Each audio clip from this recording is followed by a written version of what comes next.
de alguns assuntos. Dentre esses assuntos, nós vamos falar que teve uma boate em Belo Horizonte não permitiu, de forma segregacional, a entrada de meninas por preconceito de cor e por preconceito social. É mesmo? É uma boate em Belo Horizonte, nós vamos falar até o nome da boate na reportagem. A boate nos mandou aqui uma nota, mas nós vamos conversar com uma dessas meninas, ela está aqui e vai conversar conosco para contar exatamente o que foi que aconteceu.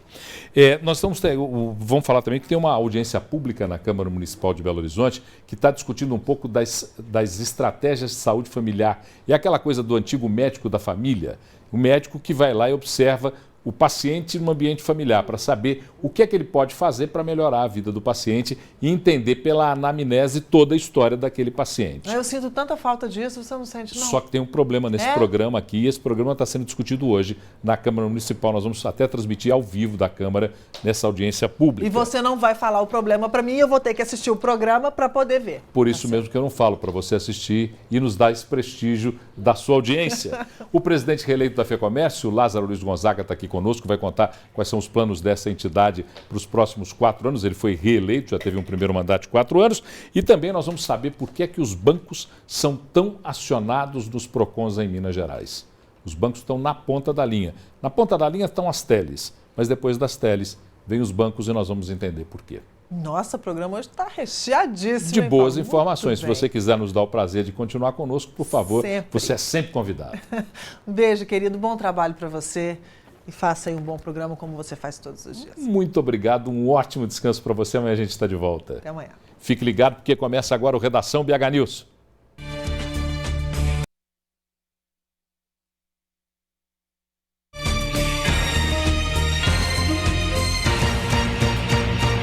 Oferecimento Deva Iveco, sempre ao seu lado.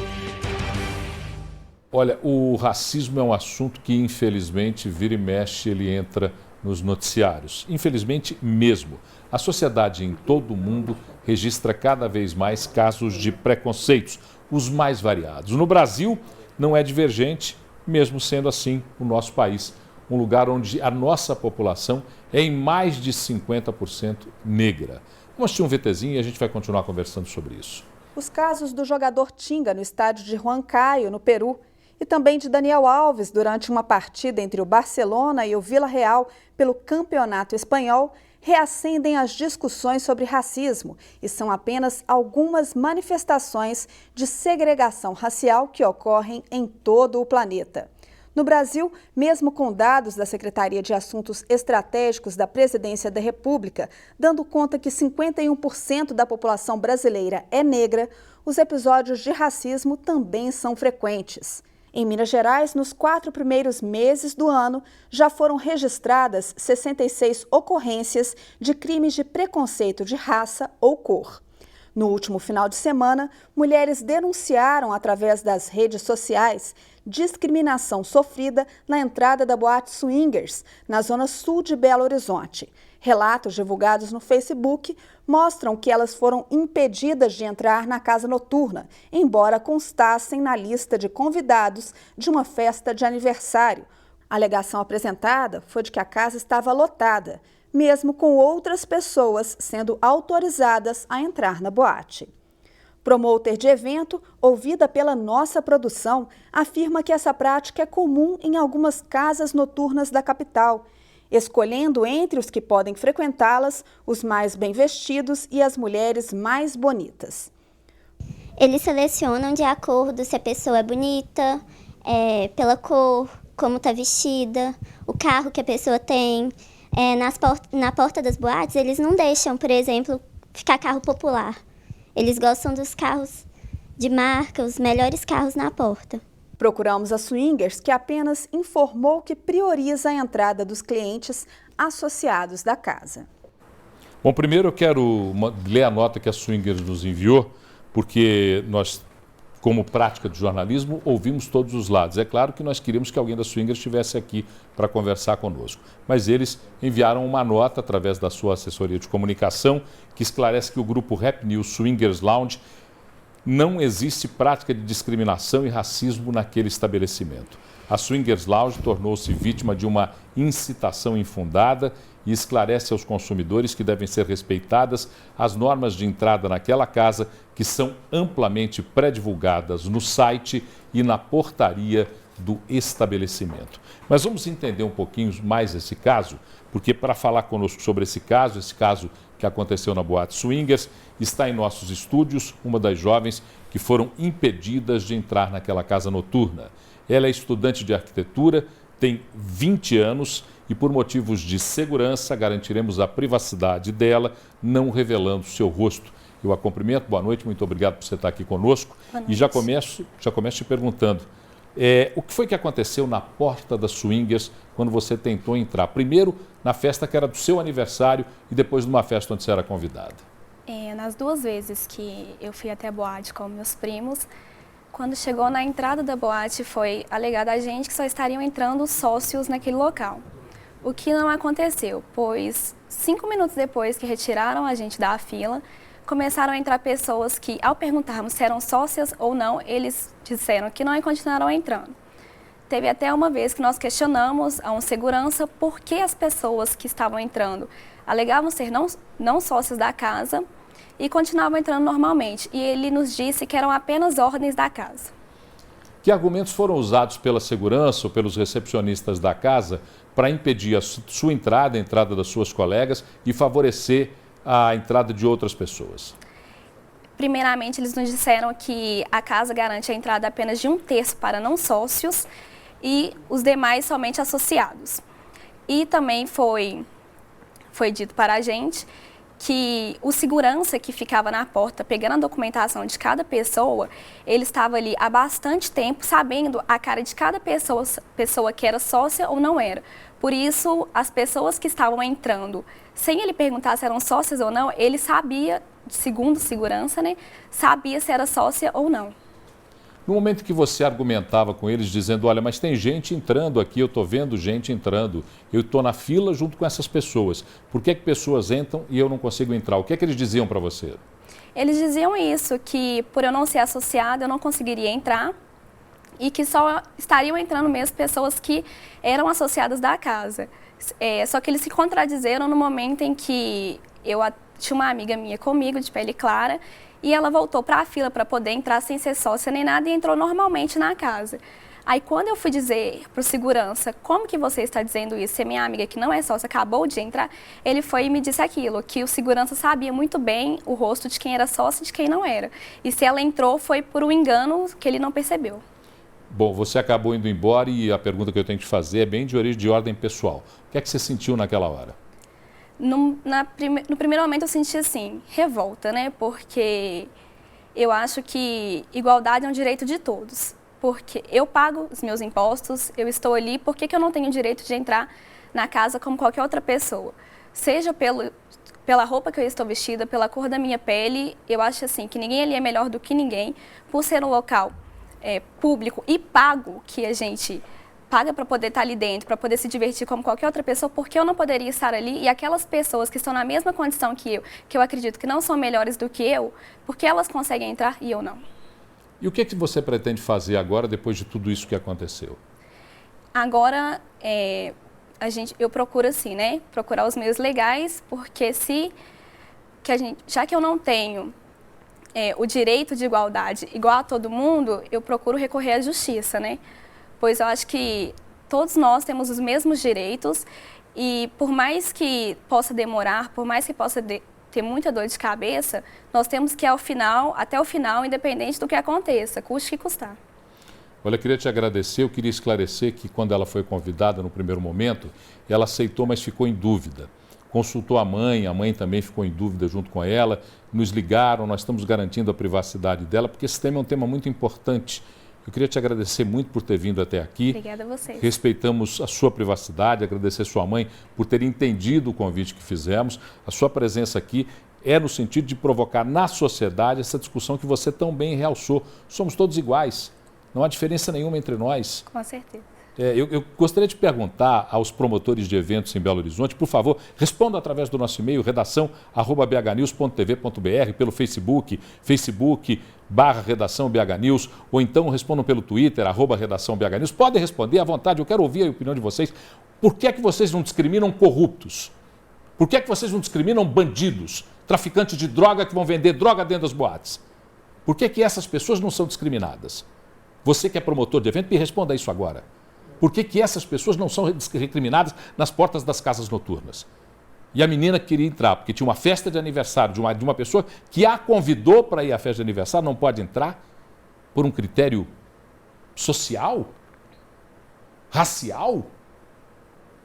Se eu conseguir entender a sua desculpa ou a sua explicação, nem desculpa, a sua explicação, eu prometo que eu vou divulgá-la aqui no ar.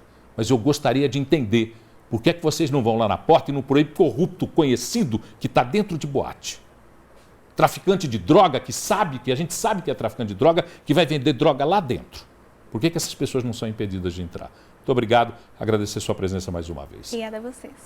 Obrigado. Vamos dar um pulinho agora com a Renata lá na redação. Eu fico bastante exaltado com isso. A Renata não é a Patrícia Contaldi. Espera aqui. Ô, Patrícia, desculpa, o hábito me faz... diz que como é que é o cachimbo deixa a boca torta, né? É o uso do cachimbo. Fiquei falando com a Renata aqui um tempão e agora está você já falando com você há mais tempo e não devia incorrer nesse erro. Então vou me redimir. Boa noite, Patrícia Contaldi. Boa noite, Paulo. Tudo bem? Tudo, e você? Eu, às vezes, fico meio intrigado, meio nervoso com essas coisas, porque eu não consigo entender que critérios são esses, que critérios que levam alguém a discriminar alguém por posição social, por cor, por qualquer outro tipo de motivo que possa segregar seres humanos que são tão iguais. Pois na hora que morre e vai para o caixão, é a mesma coisa. Não tem É. diferença nenhuma. Eu fico indignado, Patrícia, mas... O assunto eu espero que tenha um outro encaminhamento e peço que os promotores de eventos, os donos de casa noturna nos procurem. O espaço está aberto, venham até aqui conversar com a gente. Eu quero entender por que é que isso acontece. Patrícia, as notícias de Belo Horizonte de Minas. Olha só, Paulo, só um minutinho. Chegou ao fim, Paulo, a greve dos coletores de lixo. Eles já voltaram ao trabalho hoje e a categoria aceitou a proposta do reajuste salarial, que foi de 14,8%. O piso dos catadores, então, Paulo, passou de R$ 960 para R$ 1.100. Agora, o ticket de refeição passou de R$ 15 para R$ 20 por dia. E por causa da paralisação, né, dos garis, as ruas de Belo Horizonte ficaram lotadas de sacos de lixo. Ontem dava para ver, né? Tava uma situação assim... Estava horrível. E de acordo com a SLU, 38% da coleta domiciliar da capital deixou de ser realizada. As regiões mais afetadas foram Barreiro, a região Centro-Sul, Oeste, Leste e Nordeste da capital. Paulo. Mais uma vez, sem querer ficar só no irracível, a gente vê pelas ruas os garis trabalhando, tem que sair correndo atrás dos caminhões como se fossem atletas, fazendo maratona, né, Patrícia? Trabalham sem luvas na maioria das vezes. Isso é uma coisa que você pode comprovar, qualquer cidadão pode comprovar. Olhe na rua de Belo Horizonte, às noites, quando você sai e chega em casa no meio da noite, no começo da noite, aliás, você vê os caminhões de lixo passando, eles saem correndo atrás do caminhão numa disputa quase que maratônica para chegar, para conseguir alcançar o caminhão que sai andando na frente deles, sem luvas, pegando qualquer tipo de lixo mal acondicionado por nós, cidadãos, que não respeitamos a atividade do gari. Eu me incluo nisso, sou cidadão também dessa coisa imperfeita que é a vida da urbana. Então nós temos que pensar muito nisso mesmo. Eles pararam porque estão gritando por necessidades, além do salário, por necessidades. Mais alguma informação, É um trabalho Patrícia? que muita gente, que poucas pessoas fazem, né? Exatamente. Além disso, um trabalho que muito pouca gente está sujeita a ir lá e que está disposto a ir lá para sujeitar e fazer aquele trabalho. E quando a gente vê tudo limpinho, lá ninguém dá valor. Agora precisa ficar igual ontem, que tinha assim, sacos, na rua mesmo da casa da minha sogra, tinham sacos de lixo espalhado. Hoje mesmo ainda tinha, hoje na hora do almoço. Uns 4, 5 sacos de lixo espalhado em frente à sua casa. É uma situação muito... é chato, né? Você vê, nós só damos valor a eles quando eles faltam ao trabalho e a gente vê como faz falta o trabalho que eles executam. É verdade. Mais alguma informação? Tem sim, Paulo, olha só, os serviços de táxi estão mais caros em Belo Horizonte a partir de hoje.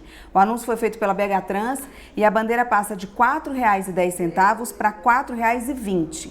Já o quilômetro rodado na bandeira 1 passa de R$ 2,40 para R$ 2,58. E a bandeira 2 subirá de R$ 2,88 para R$ 3,10, Paulo. Vai ficar mais caro andar de táxi em Belo Horizonte, afinal de contas a Copa está chegando. E se a Copa está chegando, vamos pegar os dólares, né? Agora, depois, quem continua pagando a conta somos nós, que aqui vivemos, né? A conta de uma vida um pouco mais cara, que vai ficar no rastro da Copa que está chegando aí. Patrícia, obrigado. Daqui a pouquinho você vem para falar do Brasil e do mundo. Vamos para o intervalo agora? Já já a gente volta com o segundo bloco do Redação BH News.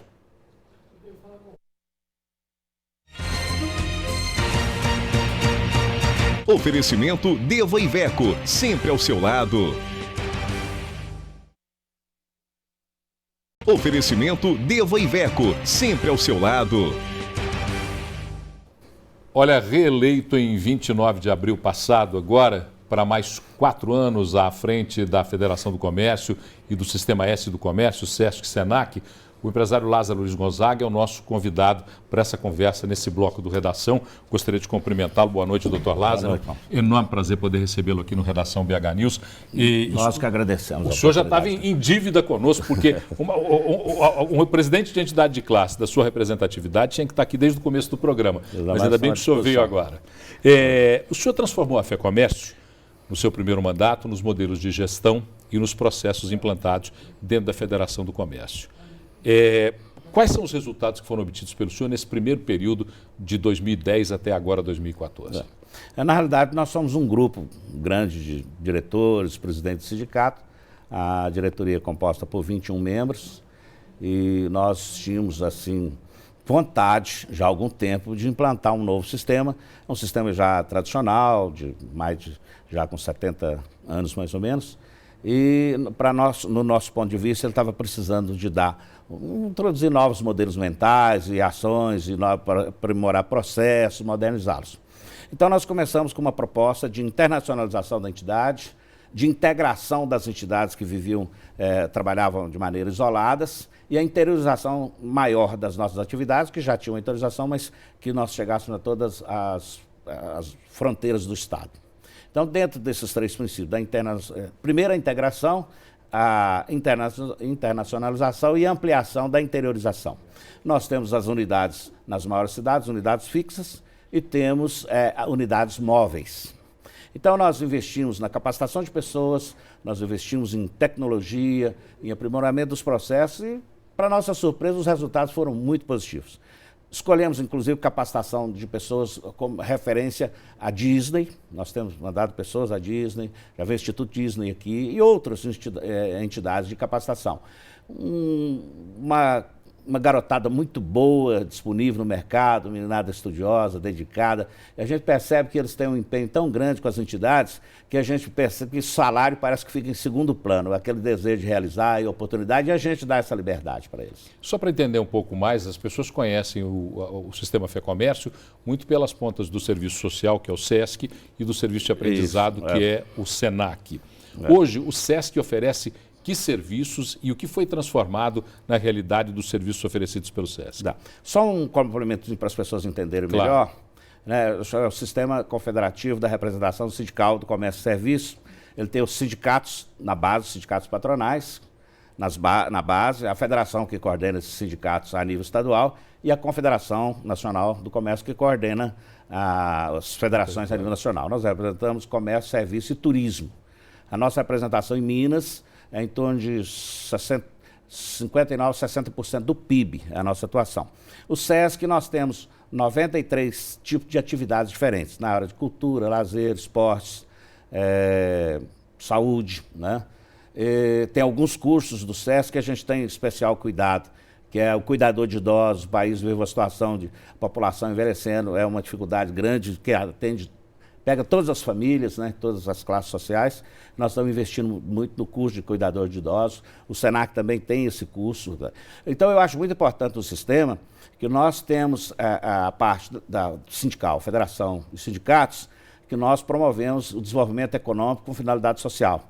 E a parte de integração social, que são os S, que é a integração social com fins econômicos, porque a gente capacita as pessoas para entrar, né, ou produzir melhor ou entrar no mercado de trabalho. O senhor sabe que eu sou um apaixonado pela estrutura de ensino do SENAC, já falei isso com o senhor. Isso. E olhando os cursos do SENAC, eu vejo que algumas daqueles cursos já são defasados com relação a novas profissões. Isso. O que é que se pretende fazer para ofertar novos modelos de formação profissional? Este é o trabalho que as coisas transformam tão rapidamente, novas profissões surgindo, outras saindo. Então nós temos estudos técnicos nesse sentido de aperfeiçoar e estaremos cada vez mais aperfeiçoando. Então eu falo que até, embora todos os processos de gestão estejam presentes, nessa primeira fase nossa, o elemento principal de destaque foi a coragem para fazer as transformações que precisavam.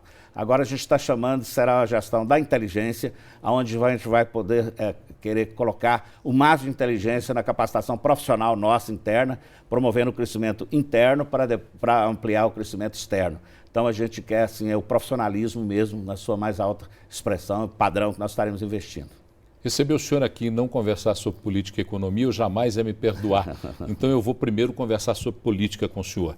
Todos nós sabemos que uma entidade de classe tem uma forte atuação política, porque representa, como o senhor mesmo falou, os sindicatos patronais daquela atividade. E tem que ter mesmo esse diálogo com o exercício da política. Como é que o senhor vê o atual momento político no Brasil e em Minas Gerais? E o que é que o senhor espera dessas novas eleições que podem até transformar o país, dependendo da nossa escolha? Né? Nós temos uma atuação muito forte politicamente, porém não partidária. É uma questão política mesmo, desenvolvimento econômico. Reivindicamos transformações que julgamos essenciais para o desenvolvimento do país e modernização, que são as reestruturação de base, infraestrutura e, no caso, uma correção na nossa legislação tributária, altamente complexa, altamente onerosa. Nós temos, acho que uma reforma política altamente necessária. O país não suporta essa questão de eleição de 2 em 2 anos, isso tem que ser revisto, porque sai de uma, começa um processo para outra e paralisa-se muita coisa, o preço é muito alto, mas essencialmente uma reforma trabalhista também, que ela emperra muito o processo de desenvolvimento. A gente poderia ser mais dinâmico, a nossa legislação trabalhista ela precisa urgentemente de adaptação e mais flexibilidade, né? Com relação à política, nós precisamos evoluir nesse modelo, ele está, a nosso ver, não atende às nossas necessidades, então precisamos ver. E é um momento oportuno da gente aguardar as propostas dos candidatos, né? Nós estaremos atentos, a gente vê que a população está cada vez mais interessada nesse processo. O país é um país de uma potencialidade enorme. Eu lamento não poder viver mais uns 100 anos para a gente ver, porque a gente acredita mesmo no país. Ele tem todo esse potencial natural e o seu povo trabalhador, né? Eu levanto muito cedo, ando muito cedo, as ruas já estão cheias das pessoas indo trabalhar, pessoal ordeiro, pacífico, isso é muito importante, de vez em quando perde a paciência, com toda a razão, e nós temos que lutar para isso. E, sobretudo, a questão da educação profissional e a educação em todos é um elemento essencial nosso.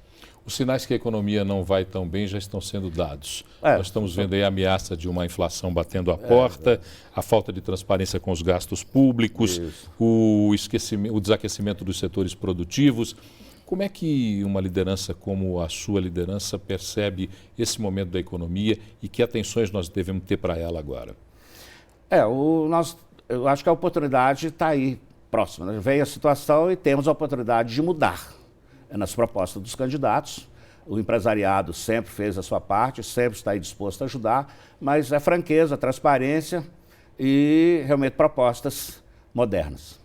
Vou agradecer a presença do Dr. Lázaro Luiz Gonzaga, presidente da FEComércio, do Sistema FEComércio, ele que foi reeleito agora no dia 29 de abril e que no próximo dia 11 de agosto toma posse para mais 4 anos à frente das entidades ligadas ao Sistema FEComércio. Dr. Lázaro, muito obrigado por sua presença. Nós que agradecemos e nos colocamos à disposição do sistema, está à disposição de vocês. O nosso espaço aqui está sempre aberto. Então tá bom, muito obrigado. Bom, o Hemominas realiza um mutirão de coleta de sangue em todo o estado e o objetivo desse mutirão de coleta de sangue é prover o Hemominas de fornecimento de sangue, particularmente de olho nas emergências que possam surgir durante um evento grande como a Copa do Mundo. Vamos ver. A Fundação Hemominas anunciou a criação de um plano para aumentar o estoque de sangue durante a Copa. O chamado Plano Relógio começa dia 19 de maio e termina dia 8 de agosto, já que a expectativa é que parte dos turistas permaneça em Minas, mesmo depois dos Jogos. O objetivo é preparar para fornecer bolsas de sangue para a rede de saúde, caso seja necessário atender a um grande número de pessoas ao mesmo tempo. Há uma interlocução entre o Centro Integrado de Comando e Controle. Ao definir o evento como catastrófico, de desastre, ele aciona a Secretaria Estadual de Saúde, a Secretaria Municipal de Saúde, SAMU e todos os órgãos ligados a esse plano de catástrofe para dar a resposta necessária. Cada uma das 21 unidades espalhadas pelo estado terá uma meta maior do que a de rotina para depois enviar parte para a capital. Tem muitas unidades nossas que estão preparando coletas externas, ou seja, a unidade ela vai para uma cidade próxima, vai para uma grande empresa na região e coleta nessa região. Tem algumas unidades que vão funcionar à noite, aos sábados, aos feriados, trazendo com atividades específicas para esse fim. Todos os detalhes sobre como e onde doar estão no site hemominas.mg.gov.br. Eu agora não vou errar o seu nome não, Patrícia. Volte para conversar conosco direto da redação. Patrícia, Brasil e mundo, o que está acontecendo agora, nesse momento?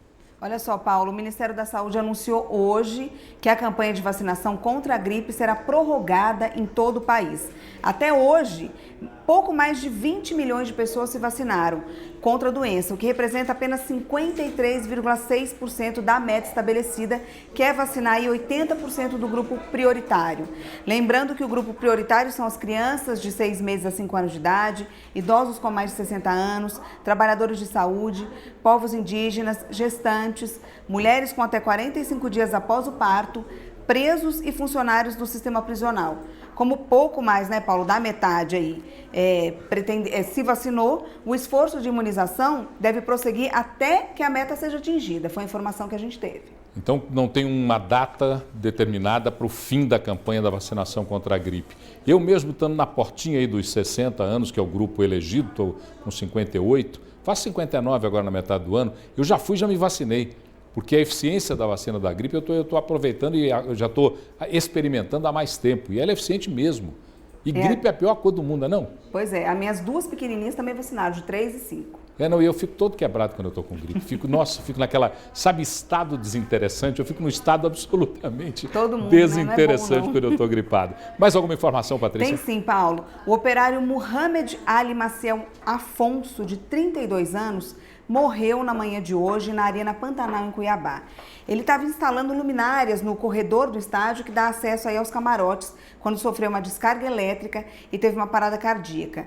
2 equipes do Corpo de Bombeiros tentaram por 40 minutos socorrer, reanimar, mas sem sucesso. Ele deixou 2 filhos, Paulo. Agora, esta é a 9ª morte de trabalhadores em obras de estádios no Brasil. Esse é o triste legado da Copa, Patrícia. Essa é uma conversa muito dura da gente ter. Eu, como sou crítico mesmo de algumas coisas, e sou crítico, não é por fazer crítica gratuitamente, é porque eu acho que eu exerço o direito de ter a visão crítica do profissional da comunicação. E acho que todo cidadão tem que ter o direito de exercer essa visão crítica. Um dos legados tristes que a Copa está nos deixando é esse. Quer dizer, 9, são 12 estádios sendo construídos e, particularmente, quase em cada um deles houve uma morte por conta dessa construção. Não é um legado positivo, é um legado negativo que nos entristece. Pois é. É triste isso. Patrícia, você volta já trazendo a informação do Tá na Mídia, que também é triste para quem gosta de música, para quem gosta de cultura. Daqui a pouquinho você vai conhecer a informação da Patrícia Contaldi no Tá na Mídia. E a gente vai para o intervalo. O intervalo é rapidinho e a gente volta com mais um bloco do Redação BH News.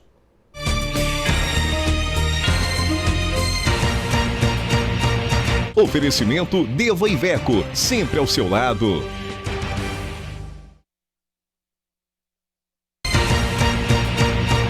Oferecimento Deva Iveco, sempre ao seu lado.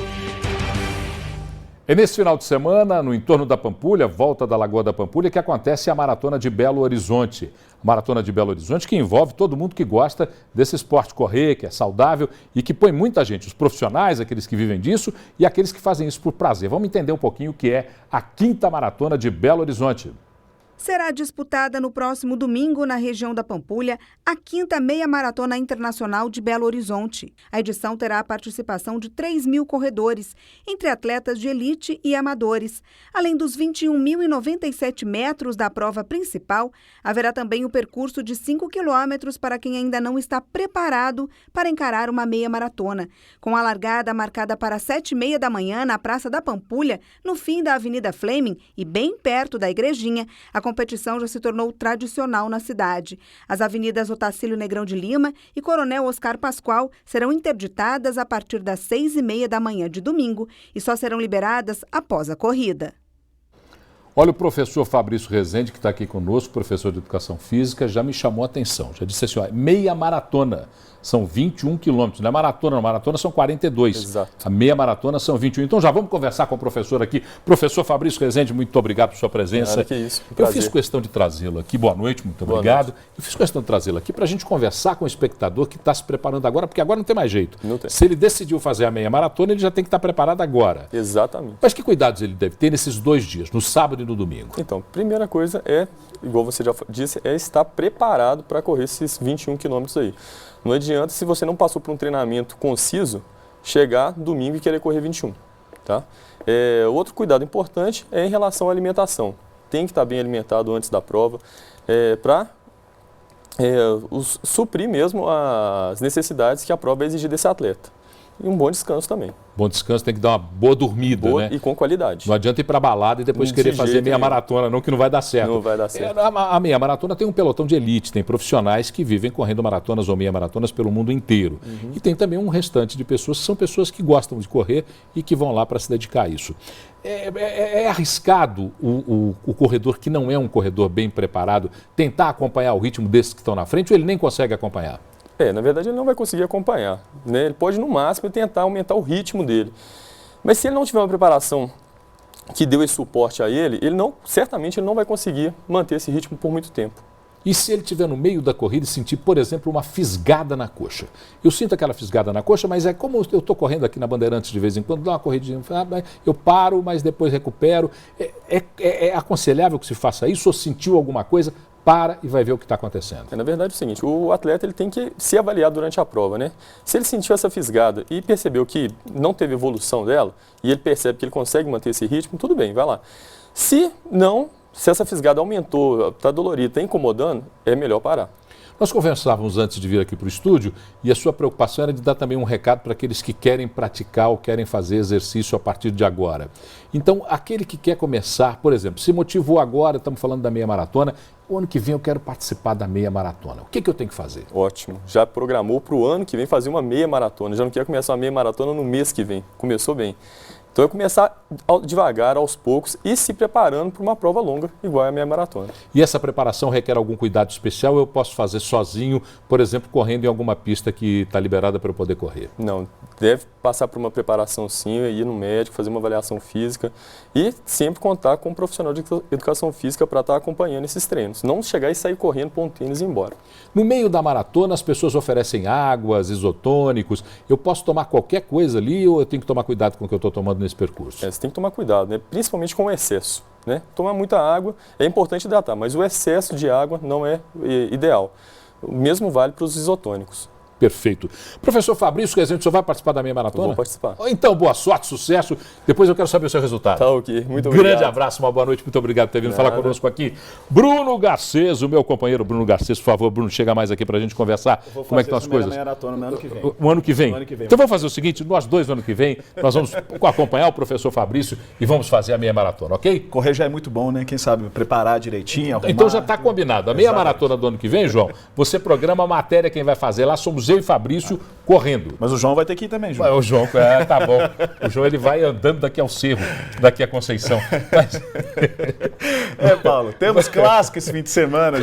Temos clássico esse final de semana. 4 horas da tarde. Que clássico capenga, hein, Bruno? Time reserva, outro reserva time de um lado, desfalcado do outro. A principal atração é a bandeirinha, né? Que vem auxiliar, assistente. Que é a musa. Que é a Fernanda Colombo Uliana. De Santa Catarina, 23 anos. Ela que tá, a imagem dela. A imagem, essa é a Fernanda? Ela é a grande atração do clássico de domingo agora. No Independência, com torcida única, essa é a Fernanda Uliana, a bandeira que vai bandeirar o jogo Atlético e Cruzeiro, válido pelo chegamos, Campeonato Atlético Brasileiro. Cruzeiro com os 2 melhores times do Brasil em 2013 e a principal atração do clássico é a bandeirinha. A bandeirinha, então, Isso. é a principal atração de um clássico. Atração do clássico. Mundial de Clubes, não tem mais alguma coisa? Tem, 8h30 agora, o Sada Cruzeiro enfrenta o Al Rayyan do Catar. Sim. E o Belo Gole jogou com o time argentino do PCN, venceu já. Está na final. Amanhã a final, 7h da noite, esse Belo Gole parece uísque importado. Belo Gole, né? Mas é um bom time, é a base da seleção russa. Acho que será uma pedreira se o Sada Cruzeiro passar do Al Rayyan, que é a surpresa desse Mundial. Bom, nós temos que ir embora, porque está aqui o moço gritando comigo, tem que ir embora, vamos encerrar, pelo amor de Deus. Muito obrigado, Bruno Garcês. Obrigado, Paulo. Muito obrigado você pela companhia, dividir conosco esse espaço aqui, essa busca da notícia, de segunda a sexta, de 6h30 às 7h30. Hoje foi um dia corrido aqui dentro, hoje o negócio pegou aqui, mas é bom porque ao vivo é assim mesmo, ao vivo a gente faz, e faz ao vivo mesmo. Aqui é uma equipe dedicada que constrói essa informação desde as primeiras horas do dia para trazer até você a melhor informação através do Redação BH News. E não adiantaria em nada o nosso esforço se não tivesse você aí do outro lado. Muito obrigado pela sua companhia, tenha um ótimo final de semana. No domingo, para as mães, um feliz Dia das Mães e a gente volta segunda-feira às 6h30. Até lá!